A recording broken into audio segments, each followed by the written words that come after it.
நாளும் உனை மறவாத இனிதான வரம் வேண்டும்.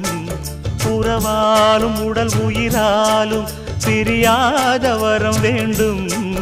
விடியோடு இமை போலே விலகாத நிலை வேண்டும்.